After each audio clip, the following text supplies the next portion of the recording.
पाऊस पोथी ही केशव खटिंग लिखित कविता आपण ग्रामीण जीवनामध्ये राहतो. ग्रामीण भागाचा आणि परिसराचा आपल्याला जवळून परिचय आहे. ग्रामीण जीवनामध्ये पावसाला अनन्यसाधारण स्थान असतं हे आपल्याला माहीतच आहे. पाऊस हा घटक मुख्यतः कृषी केंद्रित जीवनाशी सांस्कृतिक असं नातं सांगणारा आहे. पाऊस म्हणजे पाणी व पाणी म्हणजे पंचमहाभूतापैकी एक शक्ती. कृषीजन संस्कृतीमध्ये पावसाला देवता समान मानलं गेलेलं आहे. या पावसाचा आणि शेतकऱ्याचा जो अनन्य संबंध आहे तोच या कवितेतून केशव खटिक व्यक्त करतात. आपल्या बापाच्या जीवनातील पावसाची पोथीच जणू कवी वाचतो आहे. आणि ही पोथी म्हणजे रोजचं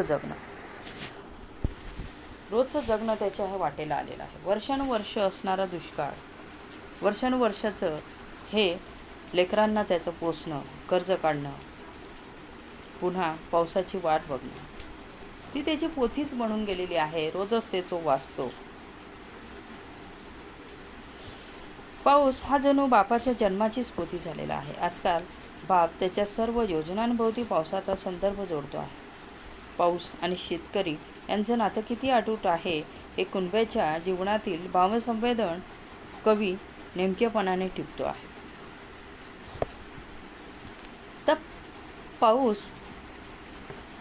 पावसाभोवतीचं त्याचं सगळं भावविश्व या ठिकाणी गुंफले गेलेले आपल्याला दिसतात. या कवितेमध्ये कवी म्हणतात की पाऊस पोथीच झालंय बापाच्या जन्माची. बाप पावसाला धरूनच बोलतो. बाप सगळं काही गोष्टी असतील तर फक्त पावसाला धरूनच बोलतो. कुणाचं लग्न कार्य असेल तर यंदा पाऊस चांगला झाला तर होईल. कुणाला पुस्तकं घ्यायची असतील, नवीन कपडे घ्यायचे असतील, काही घ्यायचे असतील तर पाऊस चांगला झाला तर ते होईल. पावसाला धरूनच तो सगळं बोलतो. गडगडून हसतो ढगांसारखा. पाऊस मनासारखा झाला तर तो गडगडून हसतो त्या ढगांसारखा, धानासारखा सुकून जातो. मग नखित्रावर नखित्र कोरडे गेल्यावर धानासारखा तो सुकून जातो. जे धान्य जसं सुकतं, वाळून ते पूर्णपणे सुकतं, त्याच्यात ते दाणे निपर होतात आणि ते आपण ते धान काढतो तसा तो सुकून जातो. जेव्हा नक्षत्रावर नक्षत्र कोरडी जातात तेव्हा तो पार सुकून जातो. तो सध्या तरी पावसालाच धरून चालतो आणि बोलतो आहे. पाऊस मनासारखा झाला तर त्याच्या कष्टाचं सोनं होईल आणि हे पाहून तो नुसता ढगासारखा हसतो, गडगडतो, खुश असतो. कारण पावसाचे आगमन म्हणजे शेतकऱ्याच्या जीवनाचं सार्थक होय. तोच पाऊस जर दडी मारून बसला आणि एकामागून एक नक्षत्र कोरडी गेली तर त्याला निसर्गाच्या लहरीपणाचा फटका बसतो आणि तो त्या धानासारखा सुकून जातो. नुसत्या घामाच्या थेंबावर पीक पोसले जात नाही या भावनेने तो या धान्यासारखाच सुकून जातो. कवी या कवितेत कृषीजन्य संस्कृतीवर दुष्काळ या नैसर्गिक संकटाने लिहिलेली पोथीच जणू वाचतो आहे. शेतकऱ्याच्या जीवनाच्या केंद्रस्थानी असलेल्या शेतीने दुष्काळाने उद्ध्वस्त केलेले सारे व्यवहार या कवितेतून मुखर होतात. कवी पुढे म्हणतो की लेकरं बाळं, जमीन जुमला,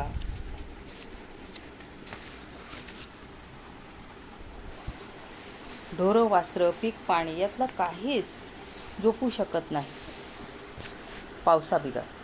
खड्यातल्या मेढीसारखा पाऊस जगण्याच्या केंद्रस्थानी आहे बापाच्या. आंधळ्याच्या गायी देव सांभाळतो म्हणतात तसाच पाऊस सांभाळतो बापाचा सगळा संसार.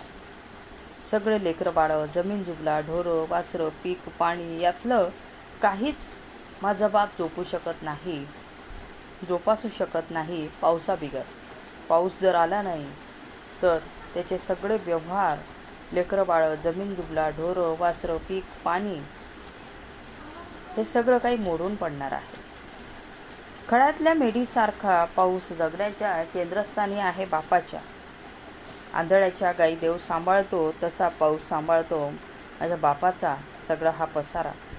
बापानं बी वाहून टाकली सगळी मेहनत आणि भरोसा पावसालाच. माझ्या बापानंही त्याच्या या पावसाला केंद्रस्थानी ठेवूनच सगळी मेहनत आणि भरोसा पावसालाच देऊन टाकलेला आहे. तसा पावसाचा वानच दिसेना गेल्यावर मायसुद्धा बाजाराची गोष्ट दाबून काढत नाही. जर पाऊस नसेल यंदा तर मायसुद्धा बाजाराची गोष्टसुद्धा दबूनसुद्धा काढत नाही. कसे बसे ढकलत असते नाते तांगाळलेले दिवस. कसे बसे ती दिवस ढकलत नेते. पावसाशिवाय शेतकरी काही करू शकत नाही. त्याच्या तोंडातला घास काढला जातो. गाव ओस पडू लागतात. आर्थिक कोंडी तर होतेच, शिवाय केलेल्या श्रमाला प्रतिष्ठाही मिळत नाही. पावसाशिवाय शेतकरी जीवन अधिकाधिक बकाल होत जातं. पावसाशिवाय शेतकऱ्याची मुलं बाळं, जमीन जुमला, ढोरं वासरं, पीक पाणी याला काहीही अर्थ नाही. म्हणून कवी म्हणतो की पावसाचं वाणच दिसना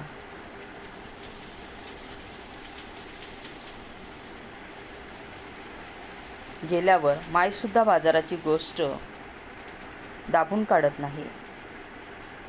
कसे बसे ढकलीत नेते तांगडलेले हे दिवस.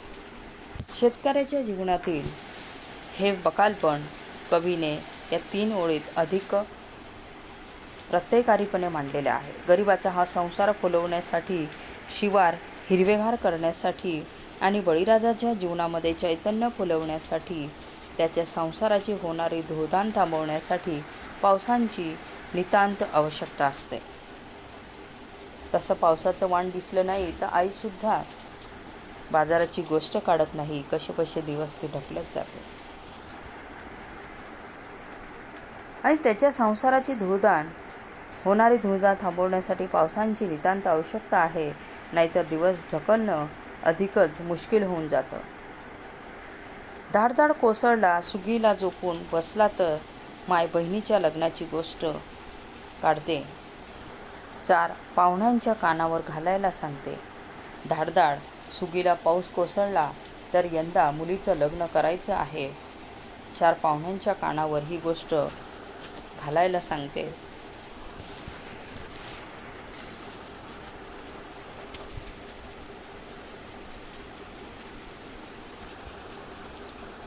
मग घरातले सगळेच असे शहाण्या सुरत्यासारखे पावसाला धरूनच बोलतात. पाऊस हा शेतकऱ्याच्या कुटुंबालाच कसा वेढून असतो.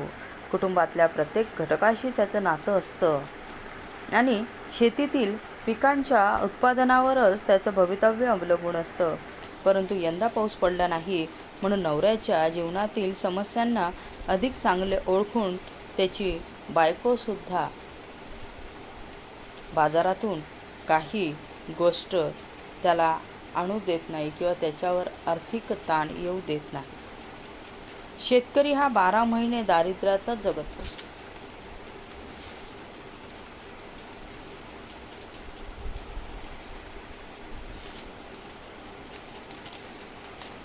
शेतात येणाऱ्या पिकांच्या वाढीव उत्पादनासाठी तो अहोरात्र कष्ट उपसत असतो. परंतु तो निसर्गापुढे असह्य आणि अगतिक होत जातो.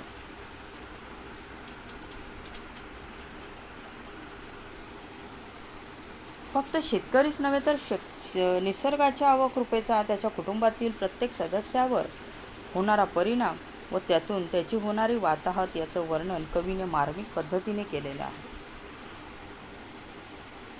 पावसाळ्याला पोथीची उपमा देऊन बापाच्या जीवनातील उद्ध्वस्तता शेतकरी मुलाच्या शब्दातून प्रत्ययकारीपणे मांडलेली आहे. बहिणीच्या लग्नाची गोष्ट सुद्धा पाऊस आला तरच करता येईल. ते पावसाच्या आगमनावरच अवलंबून आहे आणि तेव्हा शाळा, शिक्षण, वही, पुस्तक याचीही गोष्ट करता येईल. अन्यथा पावसाने दाखवलेल्या हानिकारक रूपाचं, त्याने केलेल्या शेतकऱ्याच्या दैन्याचं वर्णन या कवितेतून आलेलं आहे. तेव्हा म्हणून कवी पुढे म्हणतात की तेव्हा आपण बी जोर काढून शाळेची फी वया पुस्तकांची गोष्ट काढू नये. बाप पावसावरचा राग मास्तरावर काढू शकतो. म्हणून इथला मुलगा म्हणतो आहे की आपण बी जोर लावून शाळेची फी वह्या पुस्तकांची गोष्ट काढूच नाही. बाप पावसावरचा राग मास्तरावर काढू शकतो. चुलीत घालू शकतो आपली शाळा एका झटक्यात आणि पोती होऊ शकतो पाऊस आपल्या जन्माची सुद्धा. सालोसाल या काव्यसंग्रहातून कवी केशव खटीक यांनी कविता लिहिलेली आहे. सुगीला धाडधाड कोसळल्यानंतर आई बहिणीच्या लग्नाची गोष्ट 4 पाहुण्यांच्या कानावर टाकायला सांगते. अशा वेळी आपणही शाळेची फी अथवा पुस्तकांची गोष्ट काढली तर बाप पावसासारखाच राग मास्तरावरही काढू शकतो आणि मला नेहमीसाठी घरी ठेवून घेऊ शकतो. चुलीत गेली तुझी शाळा असं तो आपल्याला एका झटक्यात सांगू शकतो. ही भीती या बालमनावर आहे. त्यामुळे आपली बंद झालेली शाळा आणि शिक्षण हे आपल्याला अंधकारमय भविष्यात ढकलू शकते. ही जाणीव यातील मुलाला आहे. या अवस्थेतून बाहेर पडायचं असेल तर शिक्षण हाच एक पर्याय आहे. बापाच्या पावसावरच्या रागाने ते थांबू नये म्हणून तो शेतकरी मुलगा बापाजवळ शाळेच्या फीचा वह्या पुस्तकांचा विषय सुद्धा काढत नाही. अन्यथा बाप त्याची शाळा एका झटक्यात चुलीत घालेल आणि माझ्या जीवनाची सुद्धा पोती होईल अशी भीती या मुलाला वाटते. कृषी केंद्रित संस्कृतीला निसर्गातील घटकांशी अत्यंत संवेदनशीलपणे कवी या कवितेतून जोडू पाहतो आहे. पावसाचा शेतकरी जीवनावर होणारा परिणाम या ठिकाणी कवी अधोरेखित करतात. पाऊस पोथी या कवितेत केशव खटीक म्हणतात की आताचा सध्याचा पाऊस हा प्रत्येक शेतकऱ्याच्या जीवनाची पोथीच झालेला आहे. बापाच्या जन्माचा बाप पावसाला धरूनच बोलतो आणि पावसाला धरूनच चालतो. गडगडून हसतो ढगांसारखा. पाऊस मनासारखा झाला तर धान्यासारखा सुकून जातो. नक्षत्रावर नक्षत्र जर त्याची कोरडी गेली तर लेकरं बाळं, जमीन जुमला, गुरं ढोरं, पिकं पाणी यातलं आपण काहीही जोपासू शकत नाही याची जाणीव पूर्णपणे या शेतकऱ्याला आहे. पावसाशिवाय खळ्यातल्या मेढीसारखा पाऊस, पण नेमका तो बापाच्या केंद्रस्थानी जाऊन बसलेला आहे. तसा आंधळ्याची गाय देव सांभाळतो तशा माझ्या बापाचा सगळा संसार, सगळा पसारा हा देवच सांभाळतो. बापाने वाहून टाकलेली आहे माझी सर्व मेहनत. बापाने त्याची सर्व मेहनत प्रामाणिकपणे या शेतीला लावून दिलेली आहे आणि आपला भरोसा पावसालाच त्याने दिलेला आहे. तसं पाहिलं तर आता पावसाचा वाणच दिसत नाही शेतात गेल्यावर. त्यामुळेच मायसुद्धा बाजाराची गोष्ट मुद्दामच काढत नाही. ती कसे तरी दिवस ढकलत आहे. अडचणीचे दिवस, भरपूर पाऊस झाल्यावर, उत्पन्न चांगले आल्यावर बहिणीच्या लग्नाचा विषय ती काढायला सांगते आणि तेही पाऊस चांगला झाला तरच. नाहीतर यंदा मुलीचं लग्न होणार नाही याची जाणीव तिलाही आहे.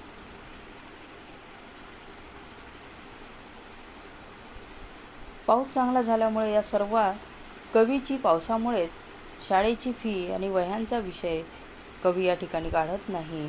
तर काय बापाचा काय भरोसा की पावसावरचा राग तो मास्तरावर काढू शकतो आणि माझी शाळा चुलीत घालू शकतो एका झटक्यात याची जाणीव पूर्णपणे या ठिकाणी या मुलाला आहे. सगळे पाऊस चांगला झाला तर सगळेच घरातली लोक हे शाण्या सुरत्यासारखे पावसाला धरूनच बोलतात आणि पावसाला धरूनच चालतात. सगळं काही जगणं त्यांचं पावसावरचंच आहे. केशव खटीक यांची जी कविता आहे ही कविता निवेदनात्मक शैलीची आहे. कवी बापाच्या भावविश्वाचा धांडोळा घेतोय. त्याचं सर्व जणू जीवनविश्वच या ठिकाणी कवी साकारतोय. त्याने अनुभवलेले बापाचं विश्व व्यक्त करताना त्याची भाषिक शैली सहज, सोपी आणि रसाळ होते आहे. सदर कविता ही शेतीवर निष्ठा असणाऱ्या आणि शेतीभोवतीचं जीवनमान केंद्रित झालेल्या सात्विक शेतकऱ्याची जीवनाची कहाणी आहे, असंच आपल्याला या ठिकाणी सांगता येईल. पाऊस चांगला पडला तर शेतकऱ्याच्या आयुष्यात सुखीचे दिवस येतात, आणि पाऊस चांगला पडला नाही तर त्याला हलाखीत आणि दारिद्र्यात दिवस काढावे लागतात. त्याचे सण, उत्सव, सोहळे, समारंभ एवढेच नाही तर त्याची मनस्वी अवस्थासुद्धा पावसावरच अवलंबून असते. पाऊस चांगला आला तर तो ढगांसारखा गडगडतो, हसतो, आणि त्याची नक्षत्रावर नक्षत्र कोरडी गेली तर तो धानासारखा सुकून जातो. सदर कवितेत कवीने हे भावविश्व टिपण्याचा प्रयत्न केलेला आहे. कवीने बापाविषयीची व्यक्त केलेली भावविश्व हा चिंतनीय विषय या ठिकाणी कवीने मांडलेला आहे. वास्तविक शेतीवर जगणाऱ्या प्रत्येकाच्या घरातील ही एक सामान्य गोष्ट आहे. सर्वांचीच ही कहाणी आहे आणि रोजचीच ही कहाणी आहे. शेती काही यंत्राधिष्ठित कारखाना नव्हे तर शेती ही सृजनात्मक आहे. तिथे पेरलेल्या बियाणांचं संगोपन करावं लागतं. लहान मुलाला जसं वाढवावं लागतं तसं पिकालासुद्धा वाढवावं लागतं. त्यामुळे येणारे पिकात शेतकऱ्याचं भावना आणि त्याचे प्राण गुंतलेले असतात. अशा वेळेस पाऊस नाही पडला तर त्याचे प्राण कंठाशी येतात. त्याचं भावविश्वच बदलून जातं. परंतु पावसापासूनचं त्याचं केंद्र मात्र ढळत नाही. पाऊस हाच त्याच्या केंद्रस्थानी आहे. म्हणून पाऊस पोथी ही कविता केशव खटे यांनी अत्यंत चिंतनीय स्वरूपात लिहिलेली आहे. चिंतन मनन या कवितेचा विषय आहे. पाऊस पोथी या कवितेत कवीने कास्तकऱ्याचे जगण्याचे अनेक पदर उलगडलेले आहेत. इथे कष्टकरी माणसाचे जीवन, कष्टकरी शेतकऱ्याचं आयुष्य उलगडण्याचा प्रयत्न या ठिकाणी कवीने केलेला आहे. या ठिकाणी चांगला पाऊस पडला तर शेतकऱ्याचं जनजीवन आबाद होणार आहे. त्याचं जगणं समृद्ध होणार आहे. तो पावसावरच चालतो आणि पावसावरच बोलतो आहे. पाऊस हा शेतकऱ्यांसाठी देव माणूस आहे, देवतेचं स्वरूप आहे. म्हणून कष्टकरी शेतकरी हा फक्त शेतीवर अवलंबून आहे.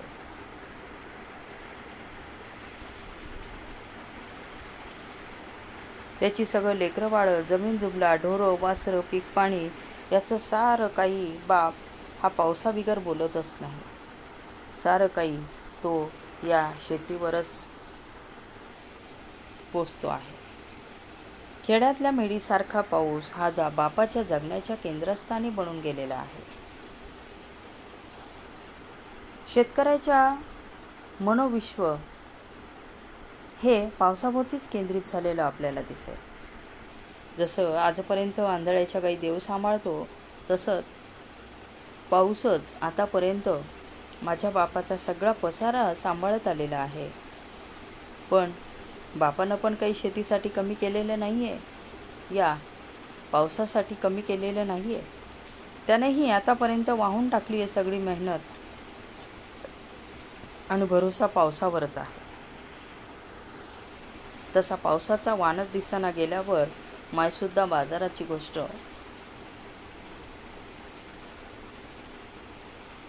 घरात काढत नाही.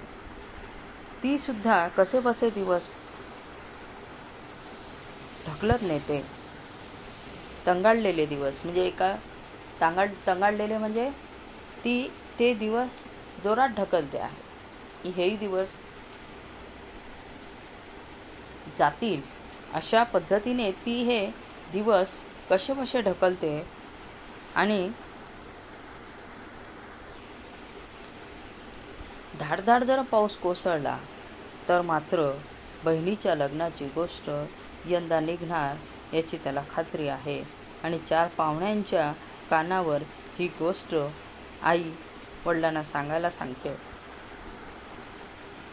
एकूणच पाऊसपोती ही कविता शेतकऱ्यांच्या जीवनाची केंद्रस्थानी म्हणून ही कविता जनसामान्यांच्या जीवनात एक महत्त्वाचा विषय बनून गेलेली आहे.